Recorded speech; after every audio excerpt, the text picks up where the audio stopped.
दोस्तों कैसे हैं आप। आज मैं आपके लिए एक ऐसे कमाल के पॉडकास्ट की समरी लेकर आया हूं जिसे सुनकर आपको हंसी भी आएगी, प्रेरणा भी मिलेगी और शायद आपकी आंखों में नमी आ जाए। मैंने हाल ही में भारती टीवी के चैनल पर उनका पॉडकास्ट देखा जिसका नाम था श्वेता तिवारी पेरेंटिंग पलक और पैशन। इस पॉडकास्ट के होस्ट हैं हम सब के चहेते हर्ष लिम्बाचिया और भारती सिंह और मेहमान थी दिग्गज अभिनेत्री श्वेता तिवारी। ये बातचीत इतनी सच्ची, इतनी दिल को छू लेने वाली थी कि मैंने सोचा इसकी सबसे खास बातें आपके साथ शेयर करूं। तो वीडियो में आगे बढ़ने से पहले मैं आपको बताना चाहूंगा कि हम इस चैनल पर बड़े बड़े पॉडकास्ट जो कि बहुत फेमस और अच्छे पॉडकास्ट है उनकी समरी लेकर आते हैं, उनको छोटे रूप में समझाते हैं। अगर आपके पास समय नहीं है उन बड़े पॉडकास्ट को देखने का और आप उनकी समरी देखना चाहते हैं तो आप हमारे चैनल को सब्सक्राइब कर लीजिए, क्योंकि बहुत अच्छे चुने हुए पॉडकास्ट की समरी मैं आपके लिए आगे लाता रहूंगा। तो शुरू करते हैं वीडियो को। पॉडकास्ट की शुरुआत ही बड़े मजेदार तरीके से होती है। श्वेता तिवारी, कैसे हैं आप श्वेता जी? एकदम ठीक, एकदम बढ़िया। पहले तो सच में यार, पहले आप फिल्मों की या टीवी की वेब सीरीज की बाद में बात करेंगे, पहले आपकी डाइट की बात करेंगे, स्किन की बात करेंगे, क्या है। हर्ष श्वेता जी की तारीफ करते हुए कहते हैं कि इतने सालों में आपकी स्किन बिल्कुल नहीं बदली है। इस पर भारती भी अपने पुराने दिनों को याद करती हैं और बताती हैं कि कसौटी जिंदगी के समय मैं और उनके सारे दोस्त श्वेता के कितने बड़े फैन हुआ करते थे। उन्होंने श्वेता जी के काले सूट और लाल दुपट्टे वाले लुक को याद किया जो उस समय का एक ट्रेंड बन गया था। लेकिन श्वेता जी ने एक ऐसी बात बताई जो सुनकर दिल खुश हो गया। उन्होंने कहा कि जब वो कहीं जाती हैं तो लोग उन्हें पहचान कर कहते हैं, आप श्वेता तिवारी हैं ना, हम आपकी बेटी पलक के बहुत बड़े फैन हैं। श्वेता कहती हैं कि ये सुनकर उन्हें बहुत गर्व होता है और ये उनकी जिंदगी की सबसे बड़ी सफलता है। इसके बाद बात पहुंचती है कॉमेडी सर्कस के सुनहरे दिनों पर। यार क्या टाइम था यार, कॉमेडी सर्कस का one of the golden days. Learning के लिए गोल्डन डेज, पैसे कमाने के लिए गोल्डन डेज। मुझे जो भी कॉमेडी आई वो वहीं से आई। श्वेता जी बताती हैं कि उन्होंने कॉमेडी पहली बार वहीं सीखी थी। पॉडकास्ट में उन्होंने एक मजेदार किस्सा शेयर किया कि कैसे कपिल शर्मा मंच पर तो कमाल के थे लेकिन असल जिंदगी में बहुत गंभीर और कम बोलने वाले इंसान थे। लेकिन सबसे ज्यादा तारीफ उन्होंने भारती की। श्वेता ने बताया कि भारती को कॉमेडी के लिए स्क्रिप्ट की कोई जरूरत ही नहीं पड़ती थी, वो मंच पर आते ही पागल हो जाती थी और ऐसी कॉमेडी करती थी कि सब देखते रह जाते थे। उन्होंने एक एपिसोड याद किया जहां भारती बिना तैयारी के एक स्टैंड अप एक्ट किया और सबको पीछे छोड़ दिया।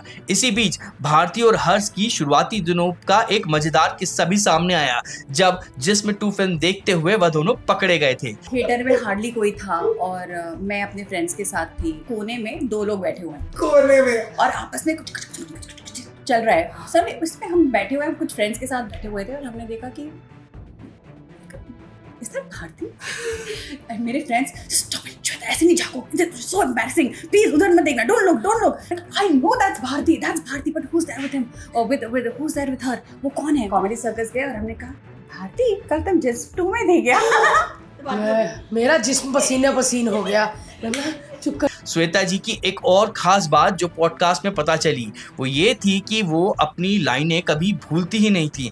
आज भी उनके और कपिल के टीचर स्टूडेंट वाले एक्ट सोशल मीडिया पर वायरल होते हैं। पॉडकास्ट में श्वेता जी ने अपनी एक्टिंग करियर की शुरुआत के बारे में भी उन्होंने बताया। श्वेता जी, आपकी शुरुआत कैसे हुई लाइक एक्टिंग? क्योंकि आप बहुत यंग थे तब आपने एक्टिंग शुरू कर दी थी, तो बचपन से करना था? हाँ, मतलब मेरी लाइफ में बहुत स्ट्रगल्स आए, मैं जानती हूँ, लेकिन एक्टिंग में कभी स्ट्रगल नहीं आया। उन्होंने कहा कि उनकी जिंदगी में संघर्ष तो बहुत थे लेकिन उनका एक्टिंग कैरियर हमेशा बहुत आसानी से आगे बढ़ता चला गया। उन्हें पहली बार एक स्कूल कंपटीशन में देखा गया था जिसके बाद 15-16 साल की उम्र में उन्हें नफीस टोस्ट का एक एड मिला था। फिर एक के बाद एक रिश्ते, एक्सॉन जैसे शो उनको मिलते चले गए और फिर आया वो शो जिसने इतिहास रच दिया, कसौटी जिंदगी की। एकता कपूर ने उन्हें एक प्रोमो में देखकर इस रोल के लिए चुना था। इस शो का लोगों पर इतना ज्यादा गहरा असर था कि श्वेता जी ने एक किस्सा सुनाया। आई रिमेम्बर जामनगर से, गुजरात से, कहाँ से एक औरत आई थी 2 लोगों के साथ, एक बुजुर्ग औरत आई थी जहां एक महिला उनके घर आकर रोने लगी क्योंकि वो उनके किरदार के दुख को असली समझ बैठी थी। यहाँ से बात शुरू हुई एकता कपूर की, जिन्हें श्वेता ने सुपर ह्यूमन कहा।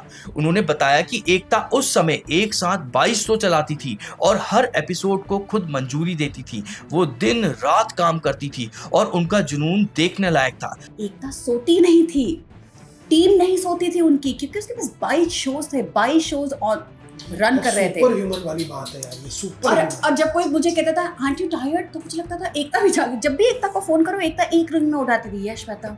श्वेता का मानना है कि एकता उन दिनों की टीआरपी के लिए नहीं बल्कि अपनी रचनात्मक और खुशी के लिए शो बनाती थी। कसौटी की बात हो और कोमलिका का जिक्र ना हो, ऐसा कैसे हो सकता है। श्वेता जी ने उर्वशी ढोलकिया की लग्न की भी बहुत तारीफ करी। उन्होंने बताया कि उर्वशी अपना मेकअप खुद करती थी, अपने किरदार के लिए बाल काट लेती थी और अपने कपड़े गहने भी खुद डिजाइन करती थी। वो अपनी आंखों और होठों पर इतनी बारीकी से काम करती थी कि किसी मेकअप मैन आर्टिस्ट को उनका चेहरा छूने की इजाजत नहीं थी। अब आते हैं पॉडकास्ट के सबसे दिलचस्प हिस्से पर, श्वेता की पेरेंटिंग स्टाइल। बट आप बहुत स्ट्रिक्ट मदर है ना, थी ना? अभी नहीं थी ऑब्वियसली, बचपन में तो मैं स्ट्रिक्ट नहीं थी, कुछ रूल्स थे। उन्होंने बताया कि वो एक बहुत सख्त माँ रही हैं। पहला नियम कर्फ्यू, पलक को रात 11 बजे तक हर हाल में घर लौटना होता था। दूसरा नियम फोन और मेकअप, स्कूल में कोई फोन नहीं था, पहला फोन कॉलेज में मिला और मेकअप की इजाजत 16 साल की उम्र के बाद मिली। तीसरा नियम वित्तीय अनुशासन, ये बात सुनकर मुझे भी बहुत अच्छा लगा। पलक को अपने खर्चे के लिए घर के काम करने पड़ते थे, जैसे वॉशरूम साफ करने के लिए 1000 रुपए, बिस्तर ठीक करने के लिए 500 रुपए। श्वेता जी आज भी पलक की कमाई का एक बहुत बड़ा हिस्सा इन्वेस्ट कर देती हैं ताकि उसे पैसे की कीमत का पता चल सके। चौथा नियम आत्मनिर्भरता, उन्होंने पलक को सिखाया है कि अगर ड्राइवर लेट है तो ऑटो या उबर से जाओ, लेकिन किसी पर निर्भर मत रहो। उनका मानना है कि बच्चे तभी जिद करते हैं जब उन्हें पता हो कि उनकी जिद पूरी होगी। अगर उन्हें पता है कि ना का मतलब ना होता है, उनकी जिद पूरी कभी होगी ही नहीं, तो वो जिद करना ही छोड़ देंगे।